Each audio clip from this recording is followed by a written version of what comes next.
الحمد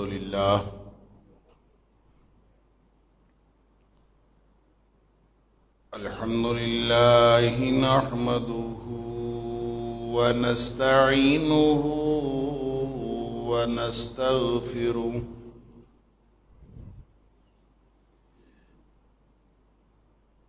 ونؤمن به ونتوكل عليه ونعوذ بالله من شرور أنفسنا ومن سيئات أعمالنا من يهده الله فلا مضل له ومن يضلل فلا هادي له وأشهد أن لا إله إلا الله وحده لا شريك له وأشهد أن محمدًا عبده ورسوله أرسله بالحق بشيرا ونذيرا بين يدي الساعة فمن يطع الله ورسوله فقد رشد واهتدى ومن يعص الله ورسوله فقد ضل وغوى فإنه لا يضر إلا نفسه ولا يضر الله شيئا نسأل الله ربنا أن يجعلنا ممن يطيعه ويطيع رسوله ويتبع رضوانه ويجتنب سخطه فإنما نحن به وله أما بعد فإن خير الحديث كتاب الله وخير الهدي هدي محمد صلى الله عليه وآله وسلم وشر الأمور محدثاتها وكل محدثة بدعة وكل بدعة ضلالة وكل ضلالة في النار فأعوذ بالله السميع العليم من الشيطان الرجيم من همزه ونفخه ونفثه بسم الله الرحمن الرحيم أم حسبت أن أصحاب الكهف والرقيم كانوا من آياتنا عجبا إذا والفتية إلى الكهف فقالوا ربنا آتنا من لدنك رحمة وهيئ لنا من أمرنا رشدا کیا تو نے یہ سمجھا ہے کہ غار والے اور تختے والے یا تختی والے وہ ہماری عجیب نشانیوں میں سے تھے. جب وہ نوجوان غار کی طرف آ گئے اور انہوں نے اللہ سے یہ دعا کی کہ اے ہمارے رب، ہمیں اپنی جناب سے اپنی رحمت عطا فرما اور ہمیں ہمارے کام کے بارے میں رہنمائی اور سیدھا رستہ عطا فرما.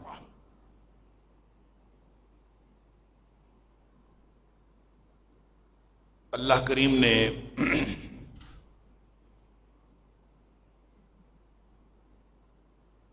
ساری انسانیت کے اوپر اور خاص طور پر اہل ایمان کے اوپر جو مختلف حالتیں یا مختلف احوال یا مختلف حالات جب بھی بھیجے ہیں یا وہ حالات طاری کیے ہیں، تو ہر قسم کی حالت دراصل امتحان کی حالت ہوتی. جب بہت خوشحالی ہو اور ہر طرف خوشی کے شادیانے بجائے جا رہے ہوں، وہ حالت بھی دراصل امتحان کی حالت ہی ہوتی ہے، لیکن اس دور میں شاید انسانوں کو زیادہ احساس نہیں ہوتا. اور وہ حالات جو مغلوبیت کے حالات ہوں، جب مسلمان اور اہل ایمان مغلوب ہوتے جا رہے ہوں، جب پوری دنیا میں مسلمانان عالم کے ساتھ اس طرح کا سلوک ہو رہا ہو کہ کہیں بھی مسلمان سر اٹھا کے نہ جی رہے ہوں، بلکہ ایمان پر چلنا، ایمان کی بات کرنا، ایمان کے تقاضوں کے مطابق زندگی گزارنا، یہ ایک جرم کسی کیفیت بن گیا ہو، اور دنیا کے سارے جو موجود قوانین ہیں وہ آپ کو ایمان کے مطابق زندگی گزارنے کی اجازت نہ دے رہے ہوں، تو یہ کیسے ہو سکتا ہے کہ وہ جو حالت امتحان ہے اس کے بارے میں اللہ کریم کی طرف سے کوئی رہنمائی نہ آئی ہو اور نبی پاک صلی اللہ علیہ وسلم نے کوئی ایسا طریقہ، راستہ نہ بتایا ہو جو اس امتحان میں کامیابی کا طریقہ ہو. لہذا امتحان سخت سے سخت تر ہوتا چلا جائے. اہل ایمان کے لیے کوئی چیز سخت نہیں ہوتی. اہل ایمان کے لیے ترجیح یہ ہوتی ہے کہ ان کا ایمان بچ جائے. اگر ایمان محفوظ ہے تو حالات چاہے قیامت کے ہوں، دنیا میں جتنی مرضی سخت کیفیت ہو جائے وہ قیامت جیسی تو نہیں ہو سکتی. قیامت ایک ایسا حادثہ رونما ہونے والا ہے کہ جب نہ یہ زمین رہے گی نہ یہ آسمان رہے گا. کہیں اس کو اذا زلزلت الارض زلزالہا کہا، کہیں القارعۃ ما القارعہ کہا، وما ادراک ما القارعہ، کہ کھڑکھڑا دینے والی اور ہلا کر رکھ دینے والی وہ کیا ہوگی قیامت. وما ادراک ما القارعہ، تمہیں پتہ نہیں ہے کہ اس دن کیا کچھ ہونے والا ہے. یوم یکون الناس کالفراش المبثوث وتکون الجبال کالعہن المنفوش. اس دن لوگ تو ایسے ہوں گے جیسے بکھرے ہوئے پتنگے ہوتے ہیں، کوئی کسی کا نہیں ہوگا. ایسے جیسے پتنگے اڑ رہے ہیں اور کوئی ادھر مر رہا ہے، کوئی ادھر مر رہا ہے، کوئی ادھر گر رہا ہے، کوئی ادھر گر رہا ہے. یہ حالت ہوگی لوگوں کی. اور یہ حالات کہ پہاڑ روئی کے گالوں کی طرح اڑ رہے ہوں گے، یعنی ہر چیز درم برم ہو گئی. اس سے زیادہ سخت کیفیت کوئی اور ہو نہیں سکتی. تاریخ انسانی میں نہ ماضی میں نہ مستقبل میں انسانوں پر کوئی اس سے سخت کیفیت کا تذکرہ قرآن حمید میں کوئی نہیں. اور پھر قرآن نے یہ بھی کہا کہ یوم یفر المرء من اخیہ وامہ وابیہ وصاحبتہ واخیہ وصاحبتہ وبنیہ لکل امرئ منہم یومئذ شأن یغنیہ. وہ دن اس طرح کا سخت دن ہوگا کہ رشتے سب ختم ہو جائیں. نہ باپ بیٹے کا رہے گا، نہ بیٹا باپ کا رہے گا. سارے کے سارے نہ بھائی کا کوئی رشتہ باقی نہیں رہے گا. اور حدیث میں آتا ہے کہ انبیاء بھی رب نفسی پکار رہے ہوں گے. کوئی ایسی کیفیت ہو؟ اس میں اللہ کریم فرماتا ہے کہ وجوہ یومئذ مسفرہ، کچھ چہرے جو ہیں وہ چمک رہے ہوں، اور صرف چمک نہیں رہے ہوں گے، ضاحکۃ مستبشرہ، وہ ہنس رہے ہوں گے اور خوش ہوں گے. یہ ہے وہ گروہ جو اہل ایمان کا گروہ ہے. سخت سے سخت حالات ہو جائیں، مغلوبیت کی انتہا ہو جائے اور دنیا ساری چڑھ دوڑے اور ایسے لگے کہ اب تو ایمان اور ایمان والوں کا کچھ بھی باقی نہیں بچے گا، حالات ایسے بھی ہو جائیں تو اہل ایمان کے لیے اللہ تعالیٰ نے کوئی نہ کوئی راستہ خوشی کا اور اطمینان کا نکالا ہوتا. لہذا وہ خوشی اور اطمینان اللہ کریم کیسے ان کے اوپر طاری کرتا ہے؟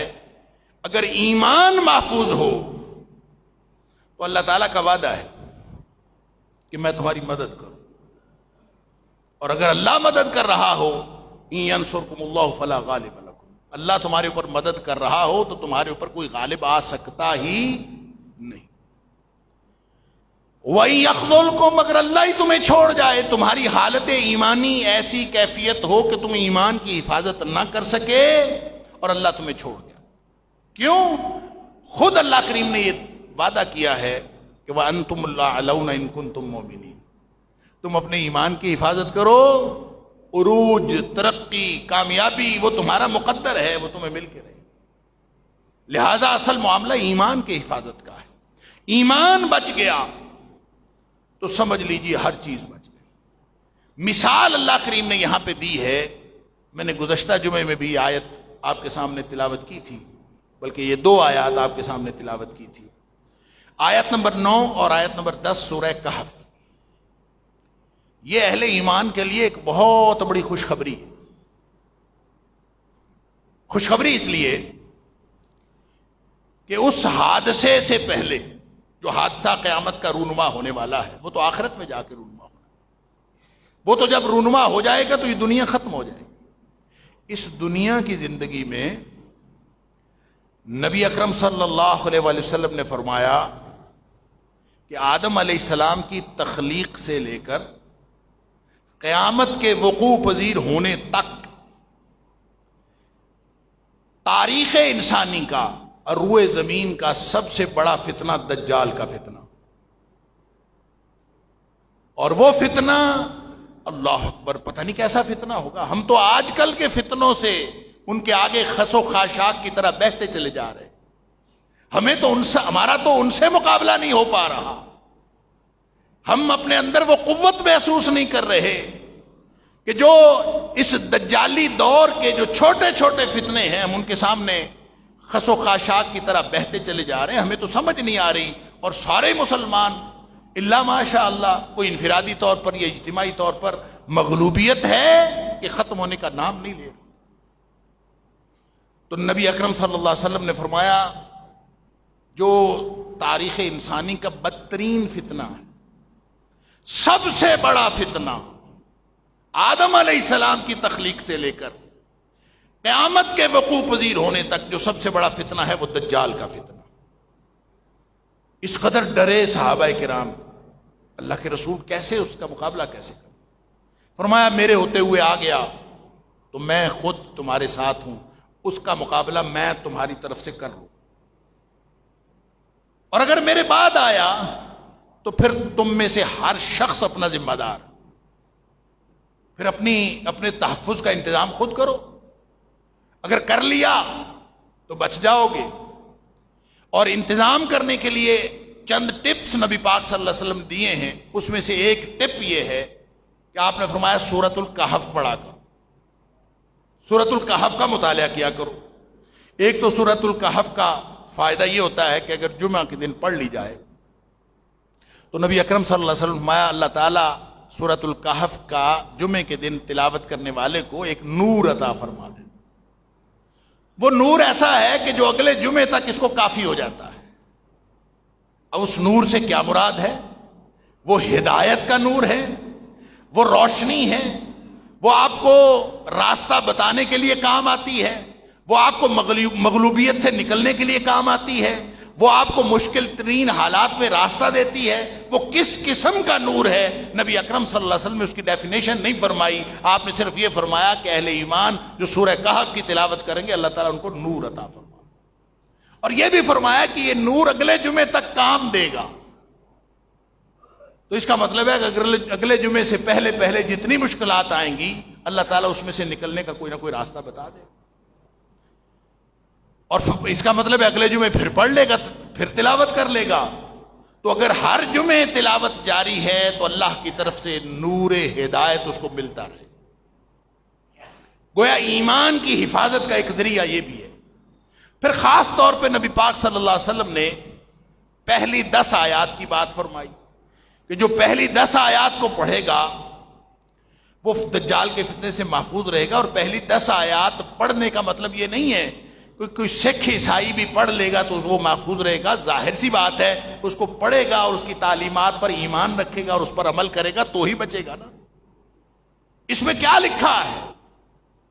اس میں اللہ کریم نے پہلے اپنی قدرتوں کا ذکر کیا، وہ ذات جس نے، وہ تعریفوں والی ذات ہے جس نے یہ ایسا کلام نازل کیا جس کے اندر کوئی ٹیڑھ اور کجی نہیں۔ پھر اس کے اندر اس کائنات کی تخلیق کا ذکر ہے، پھر اس میں آسمانوں کا ذکر ہے، پھر اس میں اس کائنات کی زینتوں کا ذکر ہے، پھر امتحان کے نظام کا ذکر ہے، اور پھر یہ بھی ذکر ہے کہ پھر ایک دن قیامت آنی ہے اور قیامت والے دن یہ سارا کچھ چٹکل میدان بنا دیا جائے گا۔ یہ سارا کچھ تذکرہ کر کے پورا جو نظام حیات ہے، اس کا جو انفراسٹرکچر ہے جو اللہ تعالیٰ نے مادی کائنات بنائی، بنانے کے بعد اس کو ختم کرنا ہے، اس کے مقاصد کی بات بھی کی اور اس کے انجام کی بات بھی کی۔ اور پھر فرمایا ام حسبت ان اصحاب الکہف والرقیم کانوا من آیاتنا عجبا۔ یہ 10 آیات ختم یہاں پہ ہو رہی ہیں، ام حسبت ان اصحاب الکہف والرقیم کانوا من آیاتنا عجبا۔ کیا تو یہ گمان کرتا ہے کہ یہ کہف والے، غار والے اور رقیم والے، رقیم تختی کو کہتے ہیں، جس تختی کے اوپر مفسرین نے لکھا ہے ان کے نام لکھے تھے، یا بعض نے کہا رقیم بستی کا نام، جس بستی میں انہوں نے جا کے غار میں پناہ لی تھی اس بستی کا نام رقیم یا رقیب جو بھی۔ یہ رقیب میں اس لیے کہہ رہا ہوں کہ قرآن نے تو رقیم ہی کہا، اور رقیم بمعنی مرقوم ہے کہ جس کے اوپر ان کے نام لکھے ہوئے تھے۔ بعض نے یہ کہا کہ جب یہ گم ہو گئے تھے نا اصحاب کہف، تو لوگوں نے ان کے نام لکھ کے رکھ لیے تھے، ریکارڈ میں، خزانے میں جمع کر لیے تھے کہ یہ چند نوجوان جو ہیں یہ گم ہو گئے۔ بعض کا خیال یہ ہے نہیں، جب یہ مل گئے 309 سال بعد تو اس وقت پھر اللہ تعالیٰ نے جب ان کو موت دے دی تو اس وقت ان کے نام لکھے گئے اور غار کے اوپر ان کے نام لکھے ہوئے، اس لیے رقیم بمعنی مرقوم ہے کہ ایک تختی لکھی ہوئی تھی ان کے ناموں کی، ان کی بات۔ اور یہ معروف تھا کہ ایسے لوگ تھے جو گم ہوئے 309 سال بعد ملے اور پھر ان کے نام جو ہے تختیوں کے اوپر لکھے ہوئے ہیں، ان کے بارے میں معروف تھا، اور انہی کے بارے میں سوال کیا گیا تھا جو اللہ کریم نے سورۃ الکہف نازل فرمائی اور نبی اکرم صلی اللہ علیہ وسلم کے ذریعے سے یہ سوالات کے جوابات ان کو بتائے۔ بہرحال رقیم سے جو بھی مراد ہے، یہ چند نوجوان تھے، انہم فتیۃ آمنوا بربہم وزدناہم ھدی۔ قرآن خود کہتا ہے کہ یہ کیا تھا معاملہ غار والوں کا، یہ چند نوجوان تھے۔ اللہ اکبر، انہم فتیۃ، یہ چند نوجوان تھے، اور قصور ان کا پتہ کیا تھا یا ڈسٹنکشن ان کی کیا تھی؟ یعنی اہل کفر کے نگاہ میں اور دشمنان اسلام کی نگاہ میں یہ ان کا قصور تھا، اور اللہ کی نگاہ میں ان کا امتیاز تھا۔ کیا؟ انہم فتیۃ آمنوا بربہم، یہ چند نوجوان تھے، یہ اپنے رب پر ایمان رکھتے تھے، یہ تھا ان کا امتیاز۔ وہ اپنا ایمان بچانے کے لیے نکلے، اللہ اکبر۔ اور ایمان بچانے کے لیے کہاں گئے؟ وہ غار کی، ام حسبت ان اصحاب الکہف یا اذ اوی الفتیۃ الی الکہف، جو نوجوان تھے وہ بیچارے اپنا ایمان بچا کے کسی غار میں چلے گئے۔ حالات سازگار نہیں تھے، حالات مغلوبیت کے تھے، مغلوبیت ایسی کہ ایمان بچانا مشکل تھا. ان کو معلوم تھا کہ اگر ہم اس معاشرے میں رہیں گے تو ہمارا ایمان خطرے میں ہے. لہذا ایمان بچاتے ہوئے غار میں چلے گئے. غار میں جا کے دعا کی, ربنا ہب لنا من لدنک رحمہ وہیئ لنا من امرنا رشدا. اللہ تو اپنی جناب سے ہمیں رحمت عطا فرما دے, ہمارے اوپر رحمتیں کر دے, اور کیا راستہ ہے وہ راستہ خود بتا دے, ہمیں راستے کا پتہ نہیں. غار میں جاتے ہوئے مقصد اور راستہ اور منزل کا پتہ نہیں ہے, لیکن جانا ضروری ہے, نکلنا ضروری ہے, ان کو چھوڑنا ضروری ہے. نہیں چھوڑیں گے تو ایمان نہیں بچے گا. لہذا کہا کہ اللہ ہم آ گئے ہیں, اول فیتو تو للکا, معاشرہ چھوڑا, غار کی طرف گئے اور کہا یہ کہ اللہ اب راستہ تو نے بتانا ہے. اس کا مطلب یہ ہوا, آپ تاریخ انسانی میں جب کبھی بھی آپ دیکھتے ہیں کہ جن لوگوں نے ایمان بچایا ہے ان کی ایمان کی داستان میں ہجرت بہت اہمیت رکھتی. نبی اکرم صلی اللہ علیہ وسلم کو لے لیجئے, آپ کو اپنا گھر, اپنا کاروبار, اپنا معاملہ, اپنا سارا جو زندگی کا نظام تھا وہ سارا مکہ مکرمہ میں تھا. آپ کو اور آپ کے سارے ساتھی اہل ایمان کو چھوڑنا پڑا اور ہجرت کر کے مدینہ منورہ چلے. اور ابراہیم علیہ السلام کو لے لیجئے, ابراہیم علیہ السلام کے ساتھ جو کچھ ہوا, ابراہیم علیہ السلام نے کیا بچایا تھا؟ ساری قوم سے ٹکر لی اور پوری قوم نے طے کیا کہ اپنے بتوں کی عزت بچانے کے لیے اور اپنے اس نظام کو بچانے کے لیے ضروری ہے کہ اس شخص کو آگ میں پھینک کر, اب دیکھیں وہ ویسے بھی مار سکتے تھے, ابراہیم علیہ السلام ایک آدمی ہی تو تھے, اور پوری ملت کے لیے, پوری قوم کے لیے, جہاں بادشاہ بھی ساتھ ہو, ایک شخص کو مارنا کتنا کو مشکل کام. لیکن ان کا طریقہ یہ ہوتا ہے, تاریخ میں جب کبھی بھی ایسی صورتحال ہوئی ہے اس میں بادشاہ کی انا شامل ہو جاتی. جب اس کی انا شامل ہوتی ہے تو وہ ایسا طریقہ اختیار کرتا ہے کہ دنیا کو پتہ چلے کہ میری سلطنت قائم ہے, میری بادشاہت قائم ہے, میرا زور قائم ہے. وہ اپنا زور قائم رکھنے کے لیے اس کو مارنے کا یہ طریقہ اختیار نہیں کرتا کہ اس کو کمرے میں لے جا کے گلا گھونٹ کے مار دیا جائے. کوئی ایسا طریقہ اختیار کرتا ہے کہ جس کے ذریعے سے دنیا پر اس کی دہشت بھی پڑے.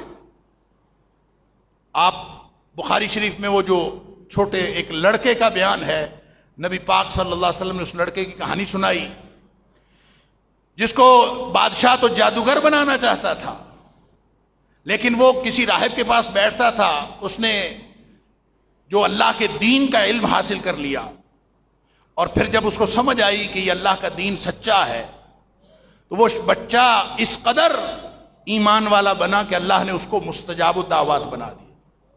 وہ دعا کرتا تھا, دعا پوری ہو جاتی تھی. لوگ اس کے پاس آتے تھے, دعائیں کرواتے تھے, وہ دعا کرتا تھا, دعا قبول ہو جاتی تھی. حتیٰ کہ جو مادرزاد اندھے ہیں, پیدائشی نابینے, وہ بھی آ کے دعا کرواتے تھے, اللہ تعالیٰ ان کو اس کی دعا سے اللہ تعالیٰ ان کو آنکھیں دے دیتا. بادشاہ تک جب یہ بات پہنچی تو اس نے کہا اچھا اتنا بڑا جادوگر بن گیا. اس کو مارنے کے لیے جب اس نے کہا کہ نہیں بھی میں جادوگر نہیں, میرا اللہ شفا دیتا, اس نے کہا میرے سے بڑا کون ہے. بس جب یہ جھگڑا عقیدے اور ایمان کا پڑا تو نبی پاک صلی اللہ علیہ وسلم فرماتے ہیں اس نے اس بچے کو مارنے کے لیے جو طریقے اختیار کیے وہ بھی اسی طرح کے. وہ مار سکتا تھا اس کو, کسی جلاد کو کہتا ہے اس کی گردن اتار دو, نہیں, اس کے ذریعے سے اس کی دھاک نہیں بیٹھتی تھی. اس نے دھاک بٹھانے کے لیے اس نے کہا پہاڑ پہ لے جاؤ, پہاڑ سے نیچے گراؤ, دنیا دیکھے کہ یہ گرا ہمارا دشمن.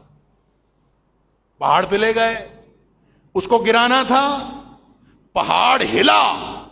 نبی پاک صلی اللہ علیہ وسلم فرماتے ہیں پہاڑ ہلا تو جو گرانے کے لیے لے کے گئے تھے وہ سارے گر گئے اور یہ لڑکا وہاں کھڑا رہ گیا. پھر دوسرا طریقہ انہوں نے اختیار کیا, سمندر میں لے جاؤ.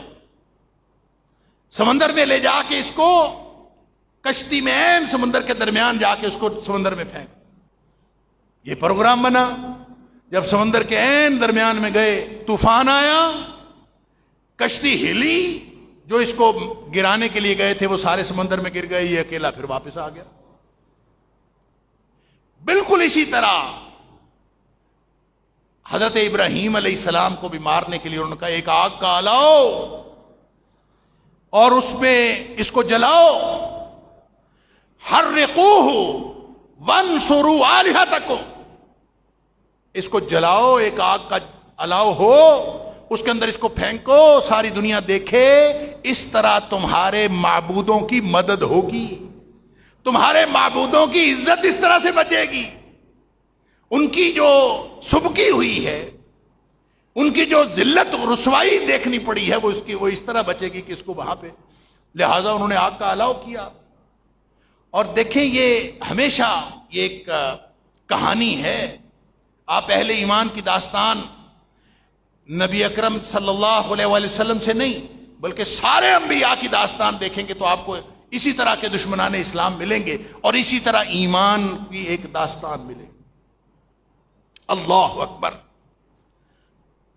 وہ جو نبی پاک صلی اللہ علیہ وسلم نے کہانی سنائی، بالآخر اس لڑکے کو کیسے مارا، اس نے کہا ایسے کرو میں طریقہ بتاتا ہوں، حالانکہ وہ سادہ سا طریقہ تھا، اس کو کمرے میں لے جا کے مار دیتے، مار سکتے تھے، چونکہ انہوں نے دھاک بٹھانی تھی، اس نے کہا میں تمہیں طریقہ بتاتا ہوں، دھاک بٹھانی ہے نا، تو سارے لوگوں کو اکٹھا کرو، ایک مجمع لگاؤ پورا، پھر مجھے سولی پہ لٹکاؤ اور سولی پہ لٹکا کے پھر مجھے تیر مارو، اور یہ کہہ کے مارو ساری دنیا کے سامنے بسم رب ھذا الغلام، اس لڑکے کے رب کے نام پر، جب تم یہ کہہ کے مجھے تیر مارو گے تو پھر میں مر جاؤں گا۔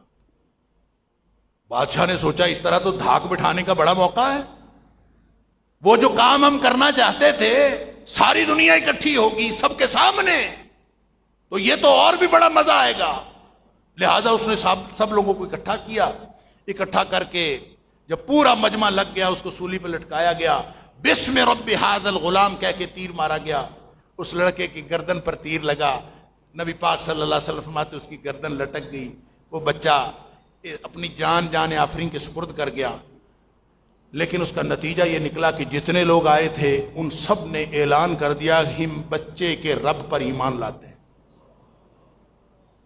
جو کچھ وہ بچہ زندگی میں نہیں کر سکتا تھا وہ مرتے ہوئے وہ مر کے وہ معاملہ کر گیا، ساری دنیا نے اعلان کر، پھر جا کے اس بادشاہ کو یہ پریشانی ہوئی، اور نبی پاک صلی اللہ علیہ وسلم فرماتے ہیں کہ جب اتنی خلقت ایمان والی بن گئی تو اس بادشاہ نے پھر گڑھے کھدوائے، بڑی بڑی قبریں کھدوائیں، ان کے اندر آگ جلائی، اور پھر ان گروہ کے گروہ لوگوں کو اس کے اندر پھینکوایا، اور جو اصحاب الاخدود سورہ بروج کے اندر اللہ تعالیٰ ذکر فرماتا ہے کہ جن کو آگ کے اندر پھینکا گیا، اللہ اکبر، وہ اصحاب الاخدود وہ تھے جن کو ایمان کی وجہ سے وہاں پھینکا۔ یہ ایک کہانی ہے، آپ نے آگ میں جانا ہے یا غار میں جانا ہے، فیصلہ آپ نے کرنا۔ ایمان بچانے کے لیے کبھی آگ میں چھلانگ بھی لگانی پڑے گی، کبھی غار میں جانا پڑے گا، کبھی آپ کو وطن چھوڑنا پڑے گا۔ اور ابراہیم علیہ السلام نے اس کے بعد پتہ کیا کہا تھا جب ان کو آگ میں پھینکا گیا، اور انہوں نے جب آگ میں جانے کے لیے تیار ہو گئے اور دعا پتہ کیا پڑی، اللہ حسبنا اللہ و نعم الوکیل، نعم المولا و نعم الوکیل، اللہ کافی ہے۔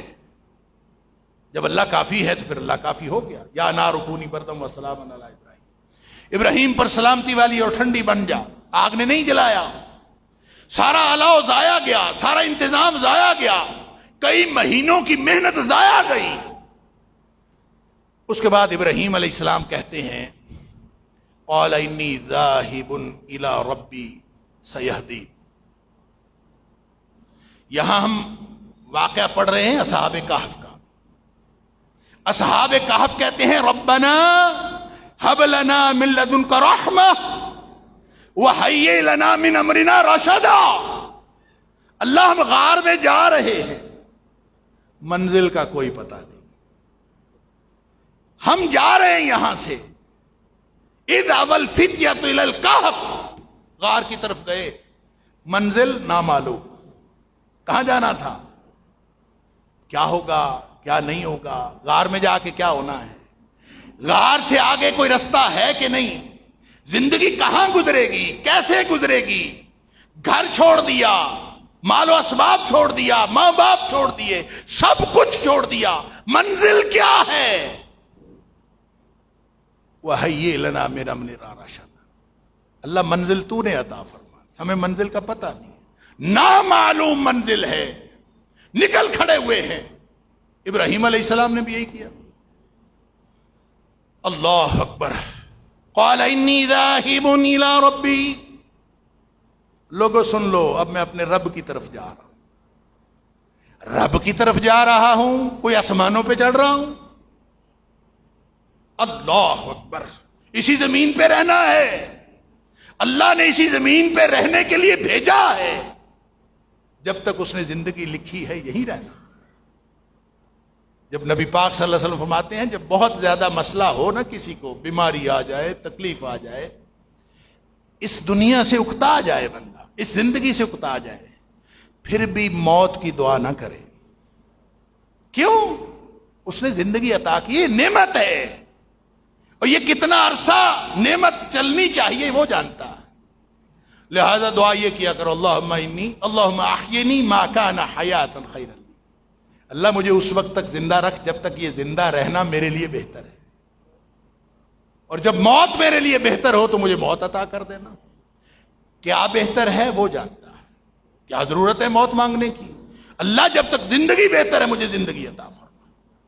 لیکن کہہ کیا دیا؟ انی ذاہب الی ربی، میں اپنے رب کی طرف ہجرت کرتا ہوں۔ اب وہ جو ہجرت رب کی طرف ہے وہ آسمانوں کی طرف نہیں تھی، اپنی زوجہ سارا کو ساتھ لیا، اپنے بھتیجے لوط علیہ السلام کو ساتھ لیا، اور بس افریقہ کی طرف نکلے، وہاں سے عراق سے فلسطین سے ہوئے مصر تک پہنچ گئے۔ منزل کوئی نہیں تھی، منزل کیا تھی؟ الی ربی، میں اپنے رب کی طرف ہجرت کر کے جا رہا ہوں، سیہدین، وہ مجھے خود راستہ دکھائے گا، منزل وہ مجھے عطا کرے گا، میں تو بس نکل پڑا۔ موسیٰ علیہ السلام جب پڑے تھے تھک ہار کے، خواتین کے جو حضرت شعیب علیہ السلام کی بیٹیاں تھیں مفسرین کے خیال میں، وہ جو مدین کا بزرگ تھا اس کی بیٹیوں کو پانی پلانے کے بعد ایک درخت کے نیچے بیٹھ گئے، رب انی لما انزلت الی من خیر فقیر، اللہ جو تو کوئی بھی میری طرف خیر نازل کرے میں اس کا محتاج ہوں۔ اب وہ جو منزل کیا ہے، منزل کا کوئی پتہ نہیں ہے، رب انی لما انزلت الی من خیر، جو بھی تو میرے طرف نازل کرے، نہ منزل موسیٰ علیہ السلام کے پاس ہے، نہ منزل ابراہیم علیہ السلام کے پاس ہے، نہ منزل ان نوجوانوں کے پاس ہے۔ یہ بھی کہتے ہیں کہ اذا والفتية الى الكهف فقالوا ربنا آتنا من لدنك رحمة وهيئ لنا من امرنا رشدا، اللہ ہمارے معاملے میں راستہ تو نے بتانا ہے۔ ابراہیم علیہ السلام فرماتے ہیں قال انی ذاہب الی ربی، میں اپنے رب کی طرف ہجرت کر کے جا رہا ہوں، سیہدین، میرا رب خود مجھے راستہ دکھائے گا۔ منزل کیا ہے؟ نہ ابراہیم علیہ السلام کے سامنے منزل ہے، نہ موسیٰ علیہ السلام کے سامنے منزل ہے، نہ ان نوجوانوں کے سامنے منزل ہے، منزل کا معاملہ اللہ کے سپرد ہے۔ یہی تو نبی اکرم صلی اللہ علیہ وسلم نے فرمایا جب آپ نے ہجرت فرمائی، اگرچہ مدینہ سامنے تھا منزل کے طور پر، مدینہ منورہ منزل کے طور پر سامنے تھا، لیکن آپ نے فرمایا انما الاعمال بالنیات، بھائی ہجرت کرنی ہو، کوئی کام کرنا ہو، کوئی معاملہ کرنا ہو تو نیت پر انحصار ہے ہر چیز کا۔ مدینہ سامنے ہے، مکہ سامنے ہے، مصر سامنے ہے، مدین سامنے ہے، غار سامنے ہے، جو کچھ بھی سامنے ہے، نیت یہ رکھنی ہے انما لکل امرئ ما نوا، ہر شخص کی نیت کے مطابق اس کو اجر ملتا ہے. فمن کانت ہجرتہ الی اللہ ورسولہ فہجرتہ الی اللہ ورسولہ. آپ کے سامنے مدینہ ہو تو بھی نیت یہ ہو کہ میں اللہ اور اس کے رسول صلی اللہ علیہ وسلم کے لیے ہجرت کر رہا ہوں. آپ کے سامنے غار ہو تو نیت یہ ہو کہ اللہ اور اس کے رسول صلی اللہ علیہ وسلم کے لیے ہجرت کر رہا ہوں. اور آپ کے سامنے مدین ہو، اللہ کے لیے ہجرت ہے. آپ کے سامنے کوئی منزل نہ ہو، آپ مصر کی طرف جا رہے ہوں، آپ فلسطین کی طرف جا رہے ہو، آپ حجاز کی طرف جا رہے ہوں، بس نیت یہ ہونی چاہیے کہ میں جا رہا ہوں، راستہ دکھانے والا میرا اللہ ہے. سیہدین، وہ مجھے راستہ بھی دکھائے گا، وہ مجھے منزل بھی بتائے گا. یہ ہے وہ عملی ضابطہ، یہ ہے وہ حکمت عملی جو اللہ کریم ہمیں بتا رہے ہیں، اور نبی پاک صلی اللہ علیہ وسلم اس کو مینشن کر رہے ہیں کہ اگر آپ کو فتنوں کے دور میں ایمان بچانا ہے نا تو اس طرح بچانا ہے. کیا؟ کہ آپ کو غار کی طرف جانا ہے، آپ کو سمٹ آنا ہے، آپ کھلے میدان سے کسی تنگ جگہ تک جانا ہو چلے جائیں، لیکن ایمان بچا لیں. اگر ایمان بچ گیا تو سمجھ لیجئے سب کچھ بچ گیا. لہذا ایک ہی راستہ ہے میرے پاس اور آپ کے پاس، ہم سب کے پاس، کہ ہر معاملہ ایمان کی بنیاد پر کرنا شروع کر دیں. ایمان بچتا ہے ایمان کے تقاضوں کو پورا کرنے سے. ایمان کوئی مجرد چیز نہیں ہے، ایمان عمل کا نام ہے. امام بخاری علیہ الرحمہ نے باب باندھا ہے، الایمان هو العمل. ایمان اصل میں کرنے کا کام ہے. اور کرنے کا کام کیا ہے؟ جتنے کام اللہ کے نبی صلی اللہ علیہ وسلم نے ہمیں بتائے کہ یہ کام کرنے سے ایمان بچتا ہے، وہ پوری زندگی کا ضابطہ ہے. ایمان بچانا ہے تو آج ان پر عمل شروع کر دو. لہذا مہمان کی عزت ایمان بچانے کے لیے کرنی ہے، اہل خانہ کی عزت ایمان بچانے کے لیے کرنی ہے، آپس میں تعلق ایمان کی بنیاد پر رکھنا ہے، رشتہ داری ایمان کی بنیاد پر کرنی ہے، خرید و فروخت ایمان کی بنیاد پر کرنی ہے، مجلسیں بنانی ہیں ایمان کی بنیاد پر بنانی ہے. آپ نے کسی کے سامنے جانا ہے ایمان کی بنیاد پر جانا ہے. کسی کا ماتحت ہونا ہے تو ایمان کی بنیاد پر ہونا ہے، اور کسی کا لیڈر ہونا ہے تو ایمان کی بنیاد پر. آج کے دور میں کوئی پہاڑ کے اندر غار نہیں ہے جہاں چلے جائیں گے. غار ان ساری کہانیوں سے پتا چلا کہ غار نہ مدینہ ہے، نہ غار مصر ہے، نہ غار مدین ہے، نہ غار اصحاب کہف کا ہے. غار تو اصل میں ایمان کا غار ہے. آپ اللہ سے اس ایمان کو بچانے کے لیے دعا کریں اور ایمان کی بنیاد پر اکٹھے ہو جائیں اور ایمان کی بنیاد پر سفر شروع کریں. آج کے دور کا سفر وہ فزیکل سفر نہیں ہے. آپ نے سنا ہوگا آرٹیفیشل انٹیلیجنس. یہ آج کے دور میں عارضی ذہانت کا دور ہے. عارضی ذہانت کمپیوٹر نے پیدا کی ہے. وہ خود اس کے ذریعے سے بہت سارے اعمال سر انجام دیتا ہے. اللہ تعالیٰ نے آج کے دور میں جس طرح کی چیزیں رکھی ہیں سابقہ دور میں نہیں تھیں. لہذا آپ کو ہر معاملہ ایمان کی بنیاد پر کرنا ہے تاکہ ہم ایک ایمانی معاشرہ بن جائیں. ایمانی معاشرہ وہ جب سب لوگ وہ ایمانی کمیونٹی بنے گی، وہ اللہ کو معلوم ہے وہ ورچوئل کمیونٹی بن جائے کہ ایک بندہ ساؤتھ افریقہ میں بیٹھا ہے، ایک بندہ امریکہ میں بیٹھا ہے، ایک بندہ پاکستان میں بیٹھا ہے، ایک جاپان میں بیٹھا ہے، سب کا تعلق ایمان کا تعلق ہے. تو اللہ تعالیٰ ان سب کو ایک طرح سے تحفظ عطا فرما دے گا جو ایک ورچوئل کمیونٹی بن جائے. ہو سکتا ہے کہ ہمارا کوئی محلہ، کوئی معاشرہ، ہمارا پاکستان، اللہ تعالیٰ اس کو ایمان کا مرکز بنا دے اور اس کے ذریعے سے ہمارا آپس میں ایک دوسرے سے تعلق بنے اور وہی غار کنسیڈر ہو جائے جو اللہ کریم نے ایمان والوں کا ایمان بچانے کے لیے رکھا ہے. منزل کا ہمیں کوئی پتہ نہیں، صرف اس بات کا پتہ ہے کہ ہم نے ہر معاملہ ایمان کی بنیاد پر کرنا. اگر میں اور آپ اس بات کے لیے تیار ہیں، وہ ہجرت ترک وطن والی، وہ ہجرت جو اپنے سارا کچھ چھوڑ کے جانے والی، وہ اگر آج ہمارے سامنے ہجرت نہیں ہے تو نبی اکرم صلی اللہ علیہ وسلم کا یہ فرمان تو ہمارے سامنے ہے نا. آپ نے فرمایا المہاجر من ہاجر ما نہی اللہ عنہ. اصل مہاجر وہ ہوتا ہے جو ہر اس چیز کو چھوڑ دے جس کو اللہ نے منع کیا. اللہ کی منع کردہ ہر چیز چھوڑ دینا، یہ ہے اصل مہاجر. تو وہ مہاجر تو ہم بن سکتے ہیں نا. تو آج سے فیصلہ کر لیں، میں اور آپ ہم سب فیصلہ کر لیں کہ آج کے بعد اللہ اور اس کے رسول صلی اللہ علیہ وسلم کی نافرمانی کا ہر کام چھوڑنا. ہر کام چاہے وہ چھوٹے سے چھوٹا ہو. کیوں؟ اس سے ایمان بچتا ہے. اور وہ چھوٹے سے چھوٹا کام جو ایمان کا تقاضا ہے اس کو لازمی سر انجام دینا ہے.